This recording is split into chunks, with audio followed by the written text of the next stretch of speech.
Por ejemplo, un barco es su equipo, es un conjunto de equipos. Entonces, infraestructura móvil. ¿Ya? Entre otros detalles, ¿no? Obviamente no puedo comentar. Inversión de rehabilitación, reparación de infraestructura dañada o equipos mayores que formen parte de una UP. Ahora, ¿quién define las unidades productoras? El sector los va a definir. La unidad productora genérica lo va a definir el sector. La unidad productora específica en cada entidad lo va a definir las entidades. Por ejemplo, una unidad productora, ¿cuál sería? Un colegio, un puesto de salud, un centro de salud. ¿Qué más? Una loza deportiva, dice por ahí, puede ser. ¿Qué más? Entre otros, ¿ya? Entre otros. Obviamente hay temas que... Ahora, ¿quién define la unidad productora? La genérica, la del sector, ¿no? Eso define los sectores. Pero ¿quiénes van a hacer la acotación? Identificación en cada una de las entidades, la OMI con la unión formuladora. ¿Ah? Específicamente la unión formuladora. ¿Cuál es la idea? Volver al estado o estimación original. Mejor dicho, si el servicio se brindaba al 100%, mejor yo tendría 500 personas, debo seguir atendiendo a 500 personas. Con el mismo estándar, probablemente el estándar ha mejorado. El estándar era la atención de 8 a 10 de 8 de la mañana a 4 de la tarde. Pero hay que atender hasta las 6, porque es la norma.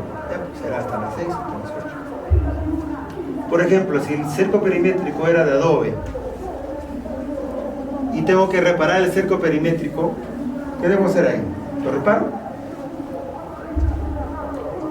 Tengo que cambiarlo, tengo que hacerlo con material noble. No puedo hacerlo con adobe. ¿Está bien?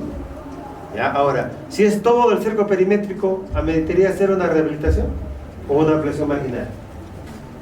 Una ampliación marginal. Entonces me bajo todo el cerco perimétrico, me hago una ampliación marginal cerco perimétrico. Entonces ese tipo de detalles siempre hay que estar analizándolos con la unidad ejecutora y con la usuaria, de los tres, trabajando a la mano para sacar un buen producto, ¿no? Y no implica ampliación de provisión de servicios, obviamente. La reposición. Pero se puede hacer rehabilitación de activos no estratégicos. Sí. Rehabilitación de activos no estratégicos. ¿Sí? ¿Cómo lo harían? ¿Con IOR o otro gasto de capital? Otro gasto de capital, porque no es activo estratégico, obviamente. No, es una pregunta capciosa. ¿Ya? Ahora, reposición. Reemplazo de equipos, equipamientos, mobiliario y vehículos. ¿De qué tipo? Estratégicos. ¿Ya? Obviamente acá hay restricciones en la ley de presupuesto para la adquisición de vehículos, ¿no? Hay algunas disposiciones que te prohíben comprar vehículos, salvo que sean partes conformantes de proyectos, que estén dedicados a seguridad ciudadana, ¿no? Y entre otros, ¿no? Entre otros. Entonces, hay que chequear también ese tema. ¿Ya? Ahora, ¿puedo hacer reposiciones de activos no estratégicos? Sí. ¿Y cómo se repone? ¿Con IOR o otro gasto de capital? Si el activo no estratégico, por ejemplo, yo tengo aire acondicionado, es para una oficina, es función administrativa, entonces no es estratégico. Entonces, ¿cómo lo intervendría? Como otro gasto de capital. La reposición sería otro gasto de capital.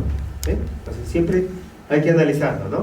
Entonces cuando nos consultan, mira, quiero comprarme una camioneta, ya también es no estratégico, ¿de acuerdo? Bueno, si conforme un proyecto habría que analizarlo, si parte de un proyecto o no. Entonces el alcalde quiere comprarse una camioneta para él, ¿no? Entonces ¿qué le dicen? Ya, entonces eso es no estratégico, por lo tanto sería otro gasto de capital. Pero sería bueno que lo analicen con el área de presupuesto para ver si hay alguna prohibición para comprarlo. Entonces, no solamente hay que mirar el invierte P, sino hay que mirar todos los demás sistemas administrativos. Pero por lo menos ya comenzamos con el invierte P, la próxima presupuesto. No incrementa capacidad de la UP y otro tema. En algunos casos he escuchado reposición de un colegio. Reposición de la apertura, no existe eso. Eso es construcción, no puede haber reposición. Y como todas las inversiones IVAR, contribuyen a cerrar brechas de infraestructura. Y además que son intervenciones temporales. Los niveles de los documentos técnicos. Ya acá estamos entrando a la parte de la preinversión, de la formulación y evaluación. A veces me cuesta sacar el tema de la preinversión del SDIM, ¿no? Se queda ahí. Pero la palabra estudio de preinversión se ha quedado. Bueno, la ficha técnica simplificada. ¿Ya? Proyectos de inversión simplificados con monto de inversión menor a 750 UITs. Eso está claro, ¿cierto? Ficha técnica estándar. Proyectos de inversión con monto de inversión menor a 15.000 UITs. Pero podría ser mayor si el sector lo determina. Por ejemplo, vivienda lo tiene en 100.000 UITs. ¿Qué monto es? En soles, 420 millones de soles. ¿Ya? Entonces yo puedo hacer una ficha técnica estándar aplicando la ficha técnica estándar de vivienda de saneamiento para saneamiento urbano. Vamos a saneamiento urbano. ¿Ya? Otro, ficha técnica estándar, proyectos de inversión con monto de inversión menor a 15, ya eso está, ese es el estándar, ¿no? Ficha técnica para proyectos de inversión de baja y mediana complejidad. Acá viene lo bueno. De baja y mediana complejidad va podría ir desde cero, pongamos ya, pues eres exagerado, no sé, por 500.000, 1.000.000, no sé, hasta 407.000 UITs. ¿Y cuánto es 407.000 UITs? Pueden calcularlo ahí, si es que obviamente entran los ceros en su celular.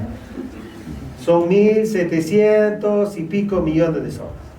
¿De acuerdo? ¿Ya?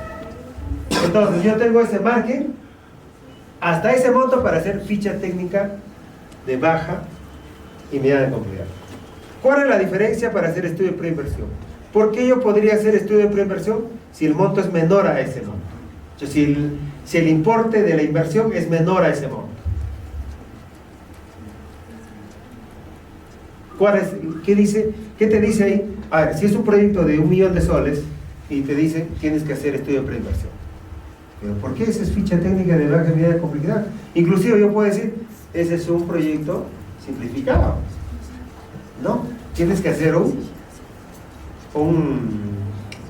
una ficha técnica de baja y mediana complejidad. O un perfil. ¿Qué es un perfil? ¿Qué? Perfil 1.000.000 de soles. ¿Por qué? Entonces, anteriormente con la primera normatividad del INVIERTP, decía que a partir de 750 UITs debería ser perfil o ficha técnica estándar, ¿cierto? Si estaba estandarizado, esa sí es ficha técnica estándar. Si no estaba estandarizado, tiene que ser perfil. ¿De acuerdo? Pero ahora no. ¿Cuál es la diferencia? Es esta parte que dice baja y mediana complejidad. Lo que la diferencia es la complejidad. Si el proyecto de inversión es altamente complejo, estudio de preinversión, mejor dicho, perfil, a nivel de perfil, así cuesta 1.000.000 o 2.000.000 soles. ¿Ya? Así cuesta 1 o 2 millones, así cuesta 500.000 soles. ¿Qué te define eso? Hay una matriz de complejidad. ¿Ya? ¿Quién lo elabora eso? La unidad formuladora. La OMI no entra ahí. Entonces, cuando a veces se trata de opiniones sobre la calidad de los proyectos, la OMI no interviene. Si bien es cierto que en el reglamento ustedes verifican y dice ahí que las OMIs sectoriales verificarán ¿cómo dice? Hay un término ahí. Evaluarán o verificar, supervisarán la calidad. Hay que chequear en la tarde, la calidad de los proyectos de inversión. Bien complejo. Sería como unos evaluadores más, ¿cierto? Y en la directiva no está ese tema. Busca la directiva, ¿dónde está? Candidato mismo, dice. Imagino que está en evaluación su aplicabilidad, ¿no? La aplicabilidad. Por lo tanto, estudio de prevención a nivel de perfil, proyectos de inversión de alta complejidad, por más monto que sea. Obviamente, si pasan los 407.000 UITs, de hecho que es perfil. Pero si es menor a ese, dependerá de la complejidad. La complejidad te la evalúa. Dime, Liz, ¿no? Sí. No te reconoció por tus lentes. Disculpa. Justo en el caso de este caso, habíamos determinado la complejidad, que era mediana complejidad, pero resulta que en el sistema, al del UF, ese distrito solamente le pedía ficha técnica simplificada para que pueda subir. No le requería a la ficha técnica de mediana y baja complejidad. ¿No le permite que el banco de inversión? Sí. ¿Ah, sí? Sí. Hay que revisar. No le requería, entonces no sé si cambiar. Hay que revisarlo. No debería haber ser. No he visto ninguna disposición que te diga que las unidades populares solamente pueden ser fichas simplificadas. No, o sea, él sube toda la información en la GTA. ¿Ya? Y ahí le requiere subir, ¿no? El resumen ejecutivo, la ficha, y ahí justo me está requiriendo ficha técnica simplificada. Acá no me pide subir No sé, debería permitirte. Déjame consultar con el banco. Pero no, debería permitirte. Pero obviamente, si son, ¿qué monto era el proyecto? 800.000. Probablemente no era de alta complejidad, sino que probablemente nosotros los formuladores lo complejizamos los proyectos. ¿Es verdad? Yo he sido evaluador de proyectos, he sido formulador también, he estado en la parte de ejecución, también está en la parte de ejecución. Entonces, en los tres lados he estado, entonces sé de las tres cosas ahí. Entonces, el evaluador quiere más, ¿no? Quiere un poco la letra, cámbiame esto, que la sintaxis aquí, pero no ve el fondo probablemente. ¿Ya? Además de eso, que si el jefe mejor dicho, si el evaluador, que ahora es UF, si el evaluador se pone en el lado del formulador, te aseguro que no haría lo mismo. Es que como evaluador nos ponemos exquisitos. Entonces, si nosotros queremos acelerar, mejorar la inversión pública y sea la más oportuna posible, es hacer de acuerdo a las normas, obviamente, a los estándares y todo lo demás, pero tampoco irnos al extremo de pedir información detallada, ¿no? Por ejemplo, los estudios de prevención, que lo vamos a ver, es nivel conceptual. Entonces, ¿la ficha técnica va a ser detallada? No, pues, es el conceptual igual. Ingeniería conceptual. Ingeniería conceptual. Ahora, para el caso de los estudios de preinversión mayores a, ahí tengo el monto, hay un monto determinado ahí, que necesito, mayores a 407.000, que necesito yo tener mayores, a ver, si es mayor a 407.000, analizo dos alternativas. De la alternativa mayor desarrollo una, ¿de acuerdo? ¿Sí? En cambio, en la otra, hasta 407.000 podría ser conceptual, probablemente. Vas a utilizar información primaria, lo que tú quieras, pero es conceptual. Por eso mismo que ahora hay hasta cambios normativos en las normas de contrataciones para hacer el concurso de oferta. ¿Sí o no? Justo en la institución de trabajo hemos estado analizando esos temas relacionados al, ¿cómo se llama este instrumento? El EBI, ya, para aproximar el proyecto de inversión, que es a nivel de formulación y evaluación, al expediente técnico. Ustedes saben que el concurso de oferta tiene que ser lo más certero, ¿cierto? ¿Sí? Entonces, si tú vas con el perfil, que es conceptual, el expediente técnico, que sea a detalle, entonces imagínense, acá cuesta 1 millón y acá cuesta 3. Entonces el concurso de oferta se cae. Entonces, ¿quién te va a aproximar? Es el EBI.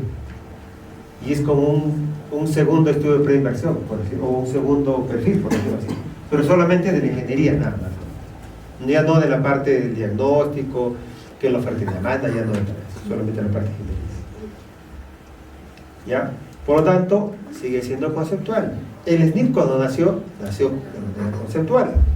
El tema es que con los años se pusieron más candados, y lo hicieron tan pesado como el expediente técnico. Al final hacías un proyecto de inversión a nivel perfil o pedido de factibilidad, que era un expediente técnico. Y encima le aplicabas estudio de impacto ambiental, CIRA, ¿qué más? Estudios hidrológicos, geológicos, etc. Que al final para el expediente técnico hacía lo mismo. ¿Sí o no? ¿Sí? Entonces había duplicidad. Y para ver, entonces es un esfuerzo grande por hacer un buen perfil o proyecto, pasaba ya para la fase de ejecución y la autoridad decía, no quiero ese proyecto. Y el proyecto, chao, los recursos, chao. Entonces, ese es el otro punto. ¿Ya? ¿Ya? ¿Cuáles son los niveles de los documentos técnicos? Ficha técnica simplificada, ya lo dijimos. Ficha técnica estándar, proyectos estandarizados por el sector. Perfil, proyectos asociados a IPCs. ¿Qué son IPC? Iniciativa pública, es decir, iniciativa privada cofinanciada. Para el lado de proyectos, para el lado de APPs, proyectos APP. ¿Ya? Iniciativa privada cofinanciada. Cuando el proyecto, si bien es cierto, va a ser gestionado por un privado, pero entra cofinanciamiento del sector público o de la entidad, ¿no? Puede ser del Ministerio de Economía como garante, o podría ser de un sector, ¿no? O podría ser de la misma municipalidad o gobierno regional, ¿no? Este caso es muy parecido a los metros de Lima, pues, ¿no? Son APPs. IPC. El IPC del aeropuerto, entiendo que es, a ver si me ayuda a certificar eso, es una IPA, una iniciativa privada autofinanciada. Autofinanciada. A ver, cheque eso, ¿ya? Otro, proyectos con fuente de financiamiento ROC, recursos por operaciones oficiales de crédito, ¿ya? Y el otro es proyecto mayor a 750 UIT.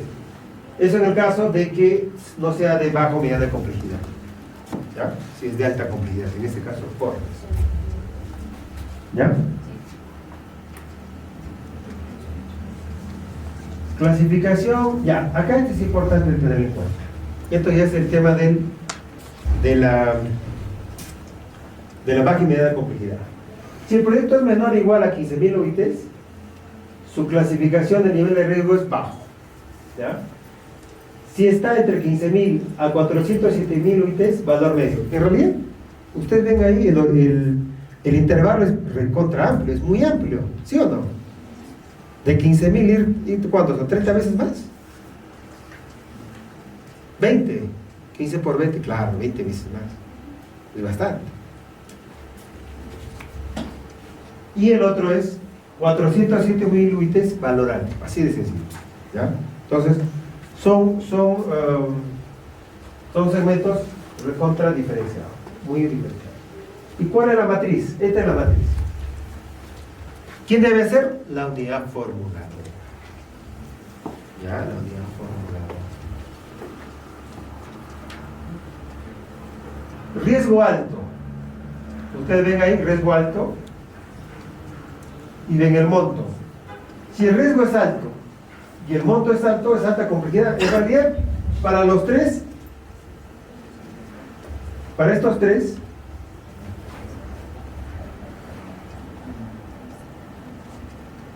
es alto. Por lo tanto, perfil. Si el riesgo es medio, mediana complejidad, alta y alta, acá es perfil. Todo lo que está de rojo, perfil. ¿Ya? Esa pregunta que hizo Liz, por ejemplo, para chequearlo, no la ha dejado registrar un perfil.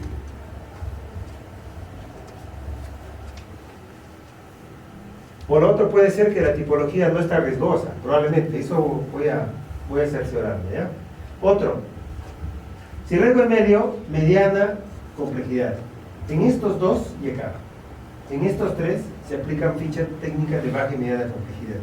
Y acá, dentro de esto, la ficha simplificada.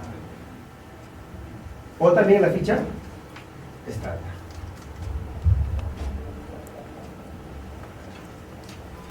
Ya, el año pasado y el año pasado, como parte de mi labor en donde trabajo, hemos elaborado, bueno, en realidad he apoyado en la elaboración de varias fichas técnicas simplificadas.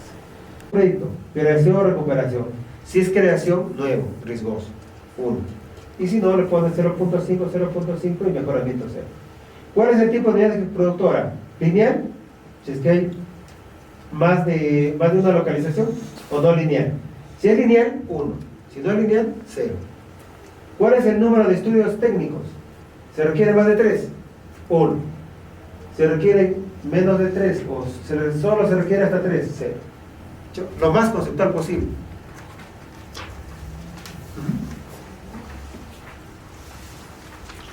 El proyecto será afectado por interferencias, lo que le decía antes, ¿no? Se va a interrumpir o vas a tener que romper agua y desagüe, vas a tener que retirar postes, etc., ¿no?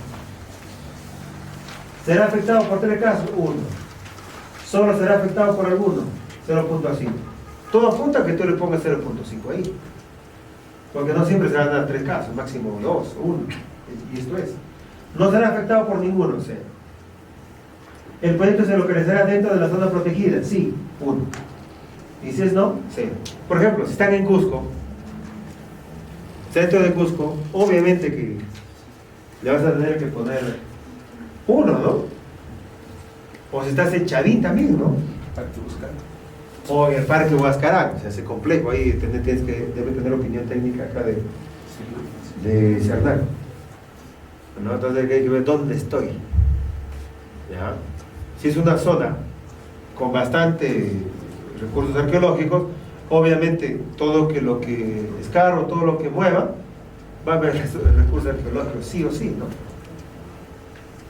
¿El proyecto cuenta con alta exposición y vulnerabilidad frente a peligros? Si es sí, 1. Si yo estoy en una ladera de cerro, obviamente. Si hay recurrencia de deslizamientos, igual, y yo diría inclusive no debo ejecutar ahí, no debo prever algún proyecto ahí, sino reubicarlo. Otro, el proyecto presenta una significativa proporción de TIC, tecnología de información y comunicación. ¿Por qué? Porque este tema informático no se trata de comprar computadoras solamente, ¿no?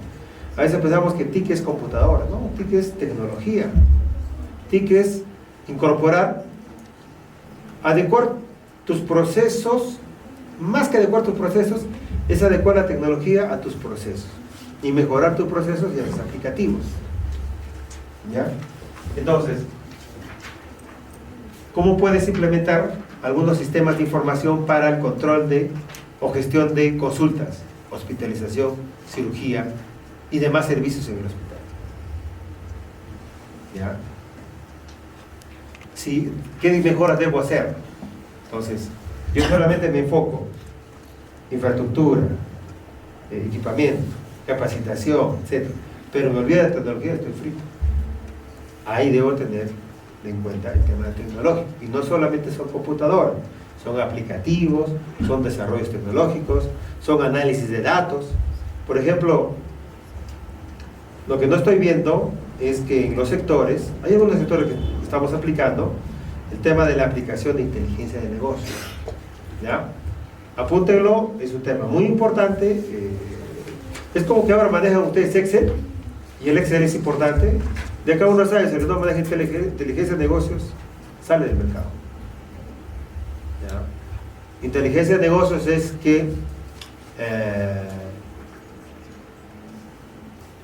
los sistemas, ¿ya? Que tú aproveches al máximo la disponibilidad de información. ¿Para qué? Para mejorar los procesos, para analizar los datos, para analizarlo no en, ¿cómo se llama?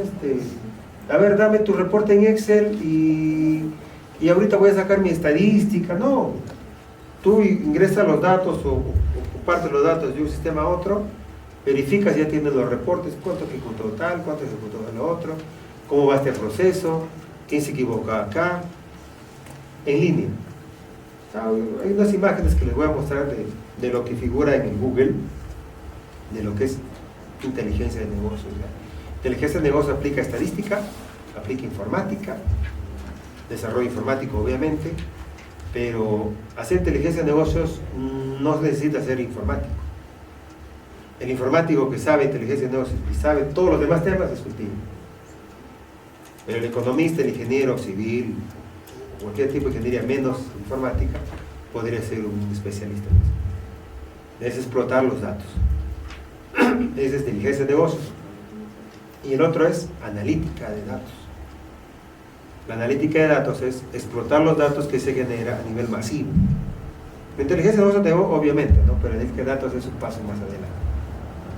¿Ya? Entonces, no nos quedamos cortos, ¿no? Estoy aprendiendo mi INVIERTP, estoy aprendiendo mi presupuesto, pero no se olviden del tema informático, del Excel, del Word, el Excel intermedio, el Excel avanzado. Inteligencia de negocios, hay un aplicativo que se llama Power BI. A ver, busquen, indaguen qué cosa es eso. ¿Ya? Y el otro es el SAS, SAS es, sí. Hay un aplicativo que se llama el SAS, que es inteligencia de negocios también. Justo, le comento esto porque hace 3 años atrás me capacité en eso. ¿Hace 4? Entonces ahí tengo una especialidad en inteligencia de negocios. ¿Ya? Y eso me da eso a los que tienen capacitación en inteligencia de negocios, especialidad, le da un punto más adelante. ¿Por qué? Porque te permite analizar datos, ver de otra manera cómo funcionan las cosas, ¿no?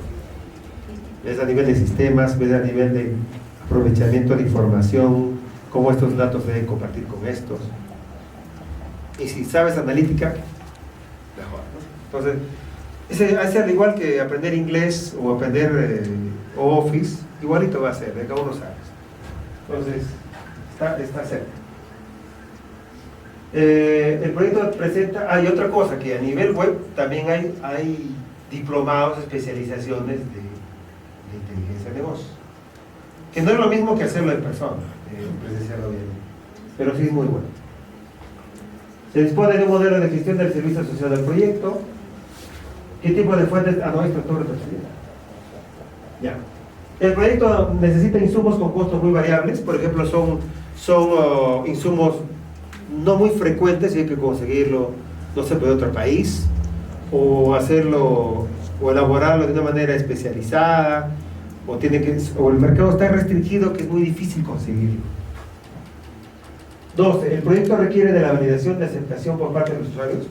Eso creo que es necesario, por más que le pongamos 0 ahí, es necesario que lo valide la población.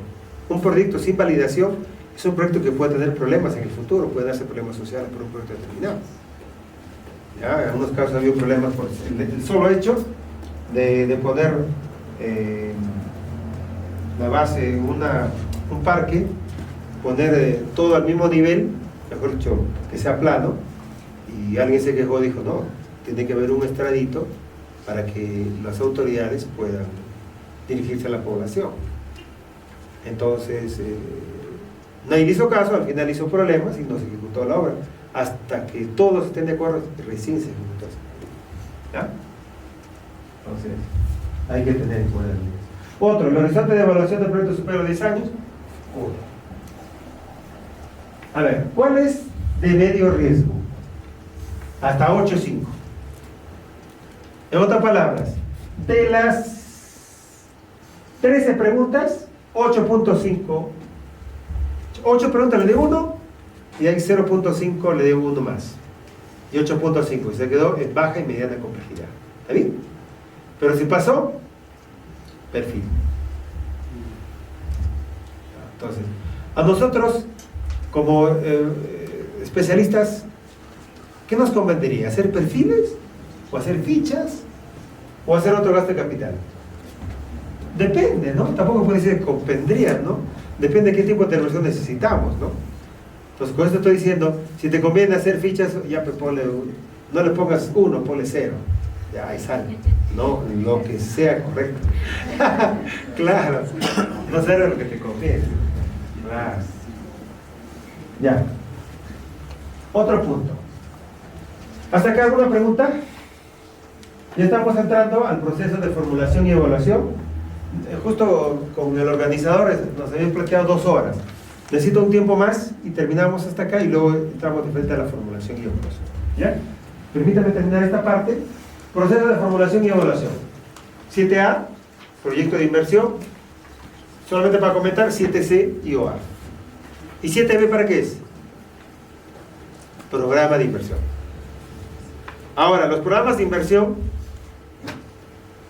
con el SNIP solamente eran proyectos y algún tema de un componente administrativo. Con el Invierte P, los programas de inversión incluyen proyectos de inversión y los CORs: ampliación marginal, reposición, rehabilitación, recuperación. Rehabilitación, de optimización. Y componente de administrativo, con gasto general. Entonces, los programas también han evolucionado junto al Invierte P. Ya, la UF verifica la duplicidad y fraccionamiento de proyectos. La UF formula y evalúa los proyectos. La UF elabora la ficha técnica o el estudio de pre-inversión. Puede serlo directamente o contrata a un tercero, ¿cierto? Y es un tema, una modalidad de contratación. La declaración de viabilidad de un proyecto es requisito previo a la fase de ejecución. El solo hecho que ya lo viabiliza el proyecto pasaría a la otra fase, pero no necesariamente está en ejecución todavía. La norma te dice eso. El solo hecho que tú viabilizas prácticamente es un pasito para ejecutarse, pero ahí necesita que esté programado, ¿ya? Y además de programado, si está programado multianualmente, esto quiere decir que tiene recursos. Y ahí, ¿qué hacemos? El expediente técnico. ¿Cuáles son los requisitos para la declaración de viabilidad? Intervención guarda definición con el proyecto. ¿Qué quiere decir? Que debe ser integral. ¿De acuerdo? Toda la unidad productora o parte de la unidad productora, que debe ser de creación, mejoramiento y ampliación, de recuperación, o, ¿cuál es el otro? Falta uno. Creación, mejoramiento, ampliación y recuperación. Está bien. Yo quería inventar uno más. No se trata de un proyecto de inversión fraccionado ni duplicado. Y aparte, ya adiciono algo más ahí, que no esté fraccionado por IOARS. También. ¿La UEF tiene competencias legales? Si es un proyecto de tipo nacional, soy una municipalidad, ¿yo puedo formular el proyecto?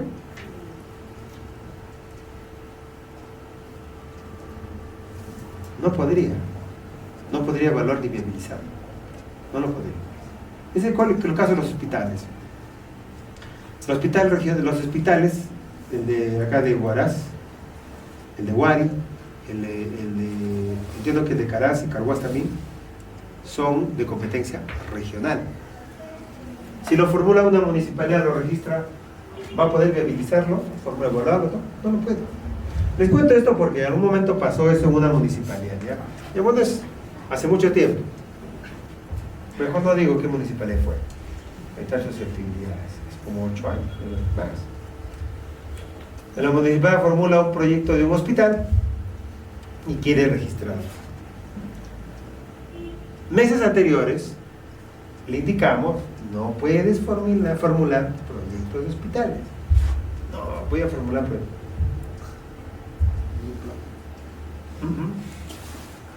Mejor no lo comento. Entonces, formularon, quisieron registrar, no pudieron. Quisieron, mandaron a la Dirección Regional de Salud. Queremos registrar. Recién ahí. Y tenía que pasar al gobierno regional como debe. Salvo en el caso, por ejemplo, que el sector te delegue. Creo que en este tema de, justo ayer ha salido una noticia, una normatividad, un convenio en la cual el Ministerio de Transporte le está delegando a la Municipalidad de Lima el tema de los, ¿cómo le llaman eso? Teleféricos, porque es competencia nacional, entonces se lo ha delegado, hazlo tú. Ahí recién. ¿Ahí? ¿Por qué? Porque han hecho su acuerdo, me imagino que se aparen las normas legales y todo lo demás, y ya está. ¿Qué pasa si yo quiero hacer un proyecto de inversión de competencia provincial y la distrital no quiere? O sea, la provincia lo quiere hacer y el distrito no lo quiere. Dice, no quiero, no estoy de acuerdo, somos diferentes partidos, y si fuera un mismo partido no se pasan ni se mastican. ¿Qué pasa ahí? ¿La provincial puede hacer proyecto o no? Ese fue un dilema que tuvimos hace un tiempo. ¿Sabes cuál? Eso no te lo explica ni el SNIP ni el INVIERTP. Eso te lo explica la ley orgánica de municipalidades. No me acuerdo exactamente qué, pero hay una partecita chiquitito de letras pequeñas, no, de la misma letra, no tengo que rebuscarlo bien, en la cual te dice que los proyectos que si son de ¿cómo le llaman?, de ámbito provincial, ¿no? Puede hacer la provincia, pero obviamente no pide la opinión de la distrital, sino la coordinación. Ya, por eso en un momento en una provincia, no sé dónde, la distrital no le dejaba, no quiere dar la opinión, no se quiere hacer esa avenida. Entonces, ¿qué hizo la provincia? Y la provincial estaba pero estresado, no sabían qué hacer. Entonces revisamos, así, esta es. Entonces le mando un oficio, sí, mándale un oficio, dile, mira, en áreas de la coordinación de acuerdo al tal artículo, solicitamos coordinar la ejecución de tal proyecto. Ya. No se querían acercar, o se acercaron, no sé, al final, después de un tiempo atrás regresé y vi que la avenida estaba construida, inaugurada, inclusive estaba en pleno uso. Entonces esos temas se salvaguardan con las normas pertinentes. No necesariamente la norma del INVIERTP va a estar ahí disponible para todo, ¿no? Como el momento cuando estuvo el SNIP era el culpable de todo, ¿no? Entonces hay que ver que hay normas sectoriales. Por eso te das cuenta que ahora los sectores definen cosas. Anteriormente los sectores no definían.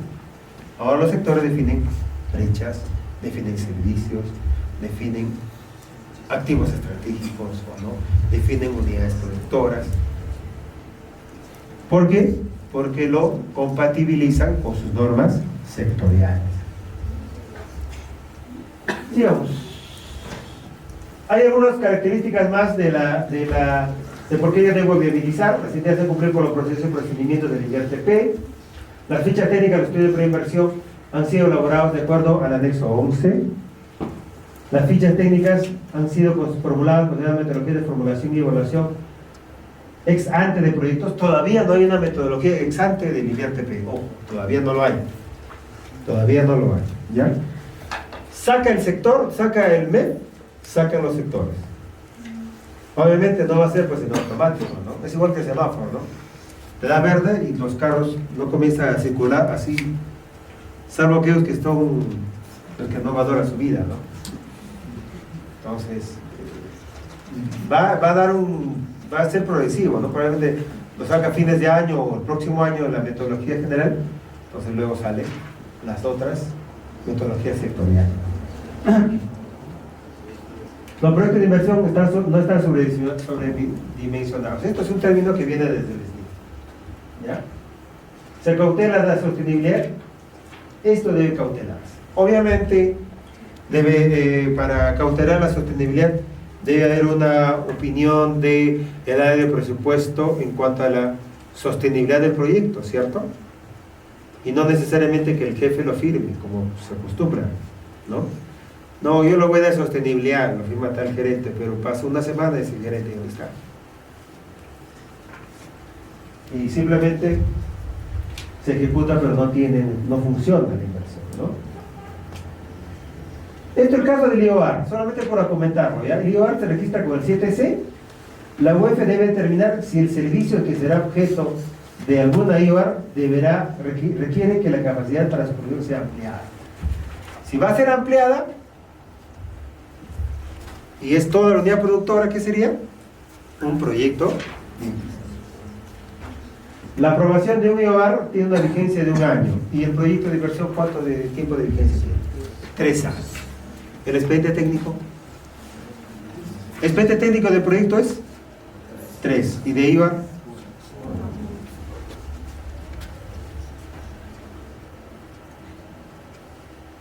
Para la fase de ejecución.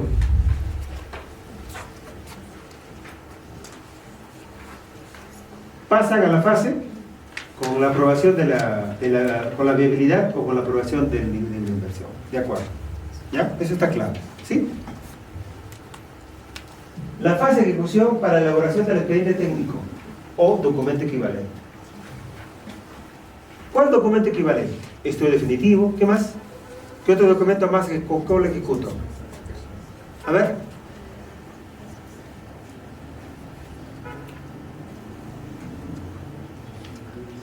TDR.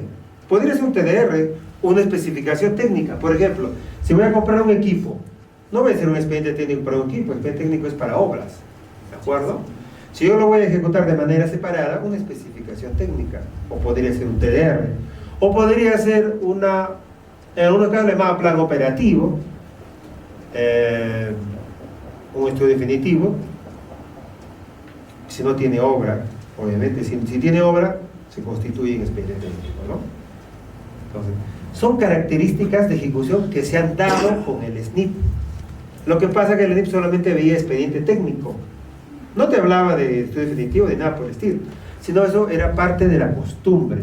El mundo legal formal y el mundo real.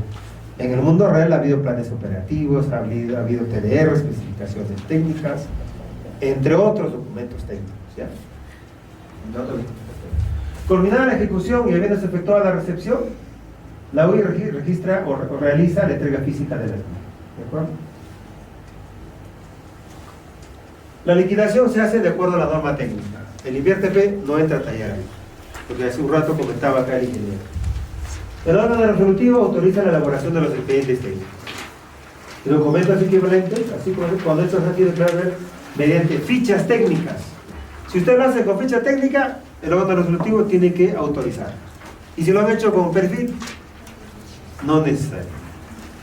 No es necesario. Ahora, si usted lo incorpora al presupuesto, ¿es necesario que el órgano resolutivo lo autorice, la elaboración del expediente técnico? No. Porque solo el hecho de modificar el presupuesto o darle marco presupuestal a un proyecto determinado, automáticamente ya le estás autorizando. Ya les estás autorizando. ¿Sí? ¿Las UF y UI son responsables de mantener actualizada la información del proyecto? Sí, claro que sí. Se dan disposiciones solamente para APP, es otro tema. Las UI dan, antes del inicio de la operación del debe verificar, sí, esto es clave, ¿ya? Para obras por impuesto, por mayor razón. Antes de ejecutar, tengo que asegurarme que el terreno en el cual voy a construir está saneado física y legalmente. ¿Ya? Inclusive se ha dado casos, y algunos que conocen y han ejecutado obras, que hasta con partida de registros públicos tienen problemas posteriormente. He visto algunos casos en algunas entidades de gobiernos regionales y municipalidades en las cuales he visto problemas. ¿Ya? Entonces tiene que estar bien certificado. Termina la obra y otro reclama la propiedad. Espera que termine la obra y recién te reclama la propiedad. O en algunos casos te reclama en el mismo momento y te dice paga. O algunos casos que puede haber superposiciones, ¿no? Y eso también trae problemas, entonces hay que verificarlo. Previamente el registro del expediente técnico, la UI remite el formato 8A. El 8A es lo que llamábamos antes todo lo que es modificación, el 15, ¿no? Formato 15. Y el 8A también te sirve para lo que antes era el 16, 17 y las pérdidas económicas. En otras palabras, ya no hay pérdidas económicas, ya no hay el registro de expedientes técnicos en el 8A parte A. Parte A, y en el B se adjunta el expediente técnico. Y en la parte C del 8A se hace las modificaciones, ¿no? Puede ser de monto, puedes adicionar acciones, no sé, pues componentes. Todo depende de la concepción técnica. Si ustedes, cuando ustedes formulan un proyecto Por eso es importante hablar de esto en esta capacitación, es que tú puedes hacer modificaciones en la ejecución si es siempre y cuando no afecten la concepción técnica del proyecto. ¿Y qué es la concepción técnica del proyecto? Es el objetivo del proyecto. ¿Tú puedes modificar la tecnología? También puedes modificar la tecnología. Que no afecte la concepción técnica del proyecto. ¿De acuerdo? Entonces, eso es importante decirlo, porque de ahí vamos a partir para elaborar el perfil. La aprobación del expediente de documento equivalente se realiza de acuerdo a la normatividad. Exacto. Cuando salió la directiva de ejecución el año 2017, en octubre, salieron dos fechas, ¿ya? La primera que salió, no recuerdo el número, creo que fue la 5 o la 6, creo, la primera que salió. En esta directiva, que es la directiva 3 de ejecución, que ha sido derogada por la directiva general, te decía inicialmente quien aprobaba el expediente técnico de documento equivalente era el órgano resolutivo. Mejor dicho, el ministro en los sectores era el gobernador regional y era el alcalde en el gobierno local. Y bueno, en los organismos autónomos era el jefe de la institución, ¿no? Esta norma duró 1 o 2 semanas y se cambió. ¿Por qué?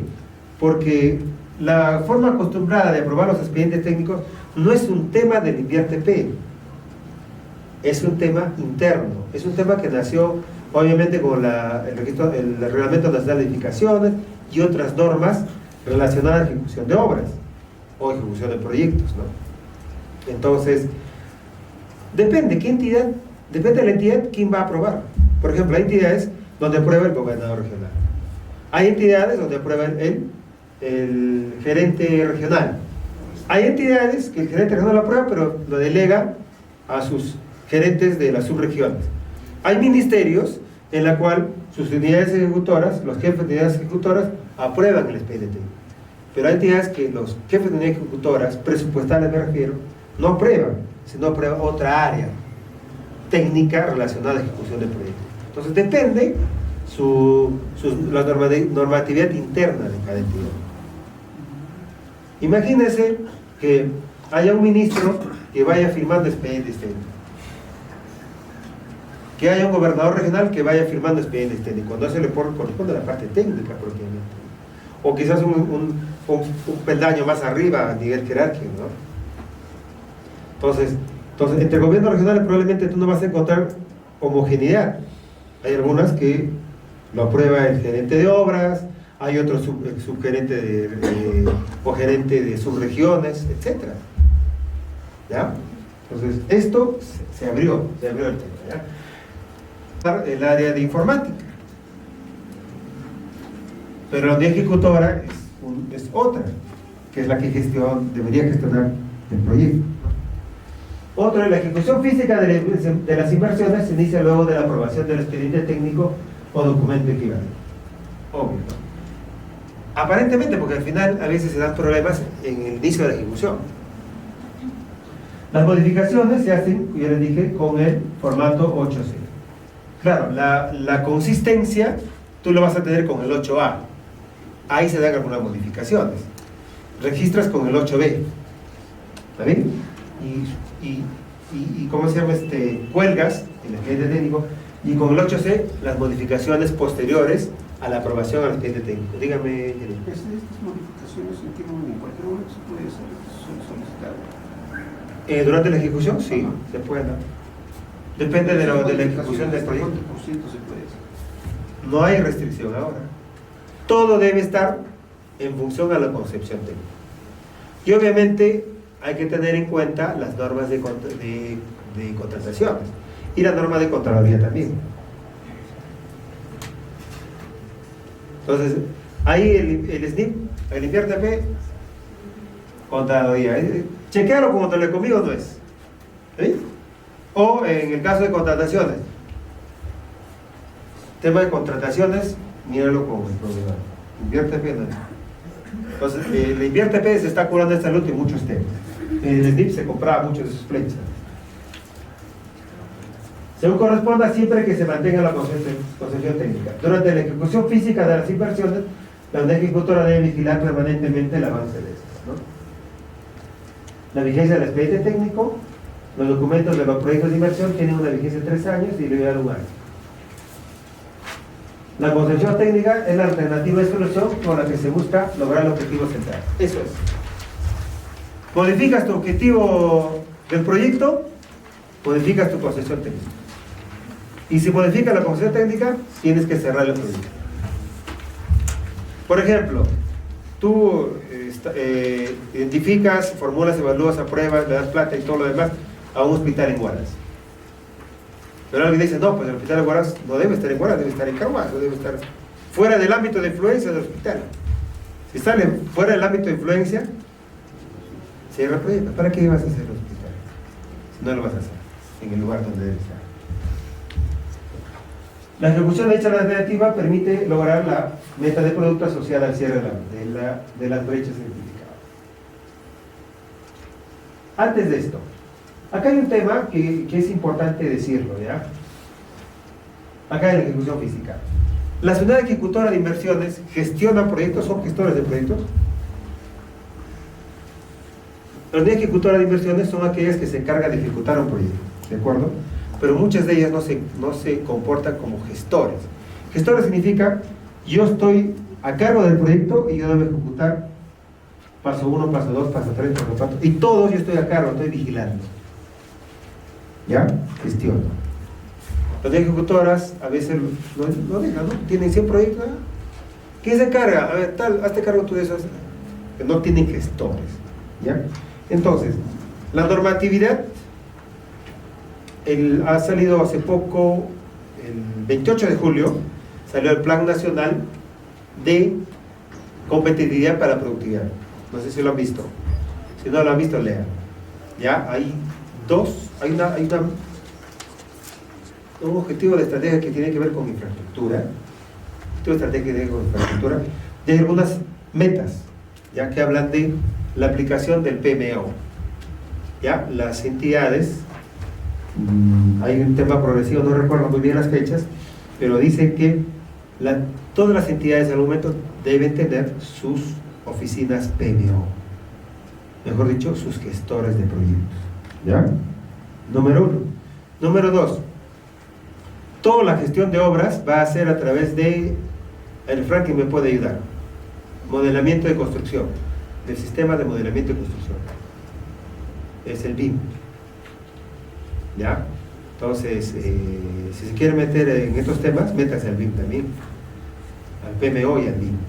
El BIM dice, no, pero yo, por ejemplo, yo le tenía reparos al BIM, ¿no? Le decía, pero solamente es para ingenieros. Entonces, por ahí, cerciorándome un poco más, no. ¿Por qué? Porque tiene que ver con costos. ¿Ya? Y nosotros también entramos ahí. Todas las profesiones pueden entrar, obviamente ligadas a construcción, incluyendo los economistas, administradores, obviamente contadores también. ¿Ya? Entonces, de acá a 3 o 4 años ya los sectores deben tener estructurada estrategias BIM. El MEF ahorita está en eso, y además el PMO, tomando como ejemplo lo de los panamericanos. Obviamente el BIM entiendo que tiene más de 30 años o 40 años a nivel mundial, ¿no? Pero a nivel Perú se está incorporando. Hay entidades que ya tienen como 10 años en el tema, pero así con fuerza recién pocos años. Entonces, y si revisan la página del MEF, ahí van a ver una parte que dice estrategia BIM. ¿Sí? Ese es. ¿Ya? Entonces apueste por eso. La fase de funcionamiento. La fase de funcionamiento comprende la operación y mantenimiento. ¿Ya? Para eso debo prever recursos, ¿ya? Presupuestales, obviamente. En esta fase de inversión puede ser objeto de evaluaciones ex post, claro. Y el último, el tercero, la operación y mantenimiento de los activos generados con la ejecución de las inversiones, así como la provisión de los servicios implementados con base, se encuentran a cargo de la entidad titular de los activos, no necesariamente el ejecutor. Puede ser un área usuaria o podría ser otra entidad.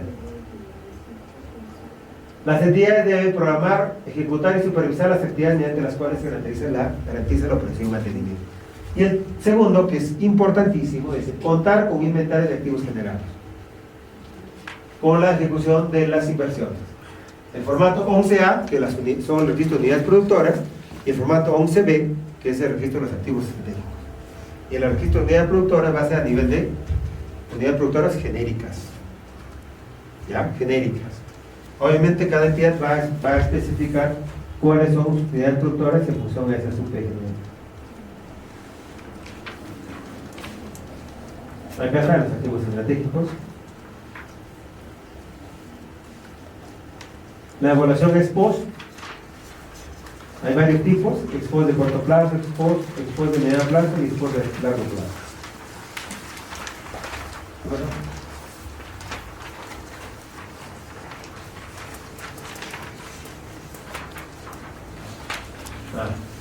Poquito que se quería.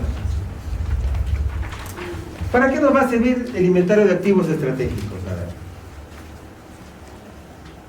Si yo tengo un inventario de activos estratégicos, no solamente voy a decir qué activos estratégicos tengo, sino qué características tiene, qué función tiene, en qué unidad productora está, cuáles son si está deteriorado, en qué condiciones está, si está deteriorado, está en buenas condiciones, o probablemente ese activo ya no existe, ha sido sustraído, etc.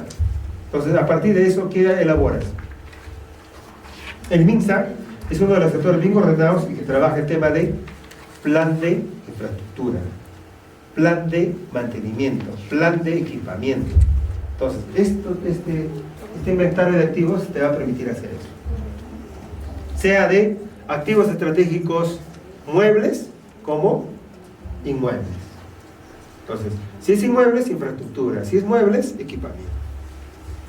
Y entre esos dos, un plan de mantenimiento. Entonces, este inventario va a permitir eso, ¿no? Obviamente está en proceso de muchas definiciones legales. Los sectores deben definir los activos estratégicos. La OMI debe solicitar la información sobre el estado. Bueno, es un tema más formal, ¿no?